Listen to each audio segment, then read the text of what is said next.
அதற்கு முன்பாக EPS செய்தியாளர்களை சந்தித்து வருகிறார். அந்த காட்சிகளை பார்க்கலாம். பல துறைகள் வேளாண் துறைகளாக ஒதுக்கப்பட்டுள்ள நிதியினை ஒன்றிணைத்து வேளாண் துறைக்கென தனியாக நிதிநிலை அறிக்கை படித்ததை தவிர வேளாண்மைக்கும் விவசாயிகளுக்கும் கூடுதல் நிதி ஒதுக்கீடோ புதிய திட்டங்களோ எதுவும் இல்லை. பாத்தீங்கன்னா பல்வேறு துறைகளை ஒன்றாக இணைத்து வேளாண் நிதிநிலை அறிக்கையை சமர்ப்பித்திருக்கார். இதனால விவசாயிகளுக்கு எந்த பயனும் கிடையாது. 2021 சட்டமன்ற பொதுத் தேர்தலின் போது திராவிட முன்னேற்ற கழகத்தின் சார்பாக தேர்தல் அறிக்கை வெளியிட்டார். இன்றைய முதலமைச்சர் அன்றைக்கு எதிர்க்கட்சித் தலைவராக இருக்கின்ற பொழுது அதுல திராவிட முன்னேற்ற கழகம் ஆட்சிக்கு வந்தவுடன் விவசாயிகளுக்கு ஒரு குவிண்டால் நெல்லுக்கு விலை 2500 ரூபாய் வழங்கப்படும் என்று அறிவித்தார். இதுவரை வழங்கவில்லை. அதேபோல ஒரு டன் மெட்ரிக் டன் கரும்புக்கு விவசாயிகள் உற்பத்தி செய்யப்படுகின்ற ஒரு மெட்ரிக் டன்னுக்கு ஆதார விலையாக 4000 ரூபாய் வழங்கப்படும் என்று அறிவித்தார்கள். ஆனால் வருகின்ற நடப்பாண்டுக்கு மத்திய அரசு நிர்ணயிக்கப்பட்ட விலையோடு சிறப்பு ஊக்கத்தொகையாக 215 ரூபாய் வழங்கப்படும் என்று அறிவித்திருக்கின்றார்கள். அதே தேர்தல் நடக்கின்ற பொழுது விவசாயிகளை கவர்ச்சிகரமாக அறிவிப்பை கொடுத்து விவசாயிகள் வாக்குகளை பெற்ற பிறகு ஆட்சிக்கு வந்த பிறகு விவசாயிகளை மறந்து விவசாயிகளுக்கு கொடுக்கப்பட்ட வாக்குறுதியை மறந்த அரசாங்கம் தான் இந்த விடியா திமுக அரசு என்பதை இன்றைக்கு விவசாயிகள் புரிந்து கொண்டிருக்கிறார்கள்.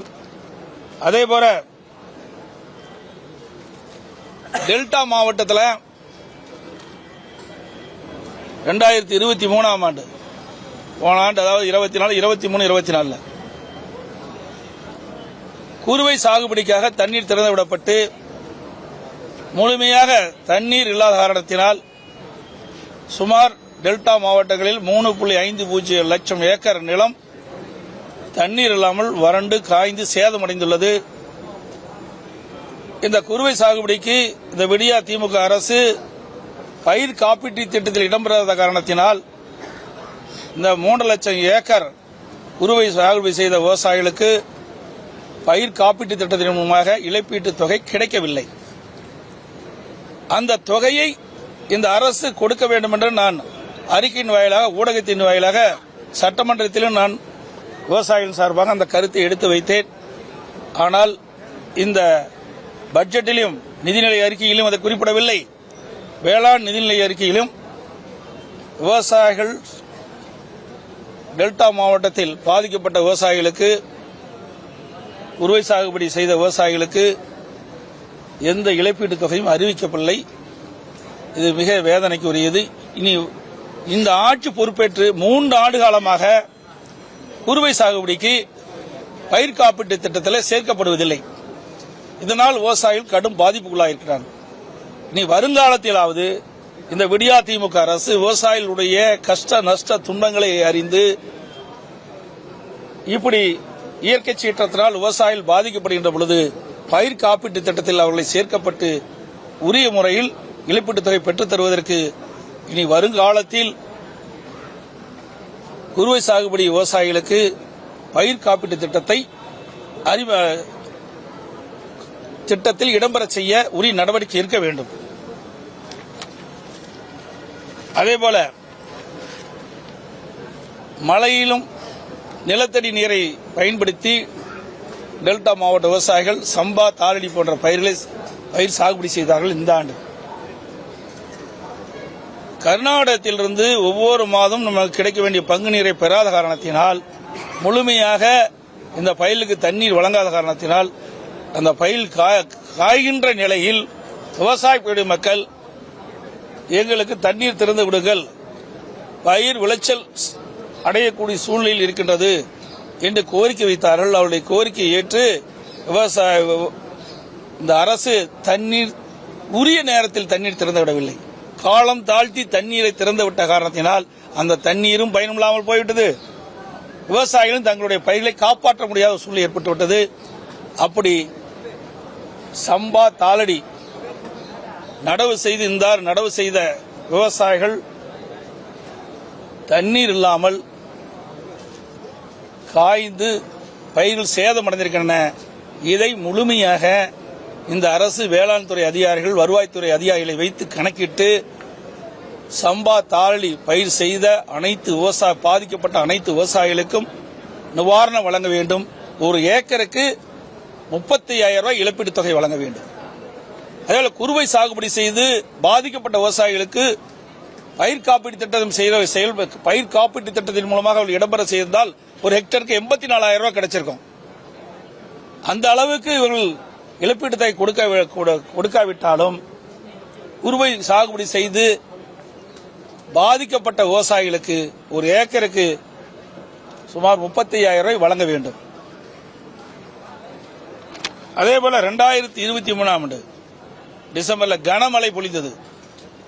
தென் மாவட்டங்களில் தூத்துக்குடி, திருநெல்வேலி, தென்காசி, கன்னியாகுமரி போன்ற மாவட்டத்தில் கனமழை பெய்து அந்த கனமழையில் இன்றைக்கு ஆங்காங்கே தண்ணீர்கள் இன்றைக்கு ஆற்றிலிருந்து அங்கு இருக்கின்ற நதியின் வழியாக விளைநிலங்களில் மணல் வந்து திட்டாக படிந்து விட்டது. அந்த மணல்களை அப்புறப்படுத்தி ஏற்கனவே விளைநிலங்கள் எல்லாம் பாதிக்கப்பட்டிருக்கின்றன. அந்த பாதிப்புக்குள்ளான விளைநிலங்களை சீர் செய்து கொடுக்க வேண்டும் விவசாயிகளுக்கு. அதிமுக அரசு இருக்கின்ற பொழுது நலிவடைந்த கூட்டுறவு மற்றும் பொதுத்துறை சர்க்கரை ஆலைகளை சீரமைக்க 1562 கோடி ரூபாய் நிதியுதவி வழங்கி ஆலைகள் சீரமைக்கப்பட்டன. இதனால் கரும்பு விவசாயிகள் பயிரிட்ட கரும்பு முழுமையாக கொள்முதல் செய்யப்பட்டது. அது மட்டுமில்லாமல் அதிமுக ஆட்சியில் கூட்டுறவு மற்றும் பொதுத்துறை சர்க்கரை ஆலைகள் விவசாயிகளுக்கு தர வேண்டிய நிலுவைத் தொகையாக சுமார் 756 கோடி ரூபாய் வழங்கப்பட்டது. இன்றைய தினம் வேளாண் நிதிநிலை அறிக்கை தாக்கல் செய்யப்பட்டுள்ள வேளாண் துறை அமைச்சர் மாவட்டத்தில் அவருடைய சொந்த தொகுதியிலேயே சேத்தியா தோப்பில் உள்ள எம்ஆர்கே கூட்டுறவு சர்க்கரை ஆலை அம்மாவுடைய அரசு இருக்கின்ற பொழுது நாள் ஒன்றுக்கு 2000 டன் கரும்பை அரவை செய்யப்பட்டது. மேலும் கிட்டத்தட்ட இந்த காலகட்டத்தில் பார்த்தீங்கன்னா உரிய நேரத்தில் கரும்பு அறுவை அந்த ஆலை துவக்கப்பட்டிருந்தால் இதுவரை 2 லட்சம் டன் கரும்பை அறுவை செய்திருக்கலாம். ஆனால் முறையாக அதை இயக்காத காரணத்தினால் அங்கு பயிரிட்டு பதிவு செய்த கரும்புகள் தனியார் ஆலைக்கு சென்று கொண்டிருக்கின்றன. ஆகவே வேளாண் துறை அமைச்சர் அவருடைய சொந்த தொகுதியில் இருக்கின்ற கூட்டுறவு சர்க்கரை ஆலையை முழுமையாக இயக்காத அரசுதான் இந்த விடியா திமுக அரசு. அதேபோல கிருஷ்ணகிரி மாவட்டம் ஒசூர் நகரத்து பகுதியில் அம்மாவுடைய அரசு இருக்கின்ற பொழுது கிருஷ்ணகிரி மாவட்டம், தருமபுரி மாவட்டம், சேலம் மாவட்டத்தில் இருக்கின்ற மலர் பயிரிடுகின்ற விவசாயிகளுடைய கோரிக்கையை ஏற்று ஒசூர்ல சர்வதேச ஏல மையம் ஒன்று 26 கோடியில் அமைச்சோம். ஏன்னா நம்ம இந்த 3 மாவட்ட விவசாயிகள் மலர்களை விற்பனை செய்ய வேண்டும் என்றால் பெங்களூர் சென்று தான், கர்நாடகத்தில் பெங்களூர் சென்று தான் விற்பனை செய்ய வேண்டிய நிலைமை இருந்தது. அவர்களுக்கு போதிய விலை கிடைக்காத காரணத்தினால ஒசூர்ல சர்வதேச ஏல மையம் அமைக்கப்பட்டது. அந்த ஏல மையம் இன்னும் முழுமையாக செயல்படவில்லை. இது வருந்தத்தக்கது. இதனால் மலர் பயிரிடுகின்ற விவசாயிகள் கடுமையாக பாதிக்கப்பட்டிருக்கிறாங்க. அதோட இயற்கை விவசாயத்துக்கு இந்த வேளாண் நிதிநிலை அறிக்கையில் எந்த ஒரு அறிவிப்பும் கிடையாது, எந்த ஒரு நிதி ஒதுக்கீடும் கிடையாது. எல்லாமே இயற்கை விவசாயத்தை நாடி சென்று கொண்டிருக்கிறார்கள். ஆனால் இன்றைய வேளாண் நிதிநிலை அறிக்கையில் அதுக்காக எந்த திட்டமும் அல்லது எந்த நிதியும் ஒதுக்கப்படவில்லை. அதேபோல தென்னை விவசாயிகளுக்கு எந்த அறிவிப்பு முன்னறிவிப்பு எதுவுமே இதில் இடம்பெறல. குறிப்பா போனீங்களா 2021 சட்டமன்ற பொதுத் தேர்தலின் போது திராவிட முன்னேற்ற கழகம் ஆட்சிக்கு வந்தா தென்னை பயிரிட்ட விவசாயிகளுக்கு பல்வேறு திட்டங்கள் வழங்கப்படும் என்று அறிவிப்பை வழங்கினாங்க. அது ஒரு சில திட்டத்தை நான் சொல்றேன். அவருடைய தேர்வு அறிக்கையில் 13ஆம் பக்கத்தில் 62வது அறிவிப்பு, தமிழகம் முழுவதும் தென்னை விவசாயிகள் கூட்டுறவு சங்கங்கள் மூலம் தென்னை மரத்திலிருந்து நீரா போன்ற பதநீர் இறக்கி விற்பனை செய்யப்படும். எதுவுமே அமல்படுத்தல. அதிமுக ஆட்சியில் தான் நீரா போனம் கொண்டு வந்து விவசாயிகளை காப்பாற்றுவதற்காக, தென்னை பயிரிட்ட விவசாயிகளை காப்பதற்காக இந்த திட்டத்தை கொண்டாந்து அதை இவர்கள் அறிவிப்பா கொடுத்தாங்க. அதை நடைமுறைப்படுத்தல. அறிவிப்பு 63 தென்னை விவசாயிகள் நலன் கருதி இளநீர், தேங்காய் ஆகியவற்றின் பயன்பாடுகள் பல்கி பெருகு வரும் தென்னை தோப்பில் அடுக்கு விவசாய முறை மூலம் பல்வகை பயிர்களை பயிரிட்டு ஆண்டு முழுவதும் தொடர்ச்சியான வருவாய் ஈட்டுவதற்கும் ஏற்ற திட்டங்கள் நிறைவேற்றப்படும். இதுபோன்ற வேளாண்மை ஈடுபட்டோருக்கு ஊக்கத்தொகை வழங்கப்படும். இதுவரைக்கும் அந்த திட்டத்தை நிறைவேற்றல, அறிவிப்போடு நின்று போச்சு.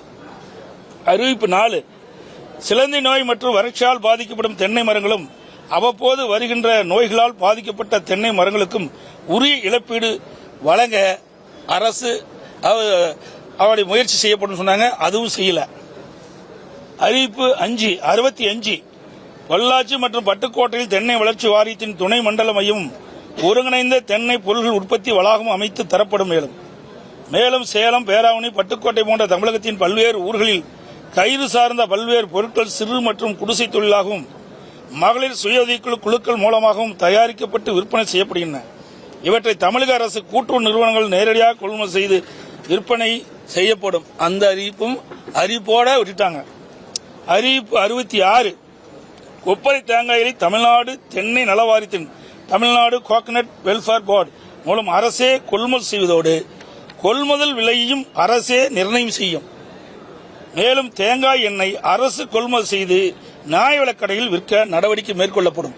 அந்த தென்னை மர விவசாயிகள்லாம் இதை நிறைவேற்ற வேண்டும் என்று அண்மையில் அறவழியில் சென்னையில் போராட்டம் நடத்தினாங்க. அதற்கும் தீர்வு காணல இந்த அரசு.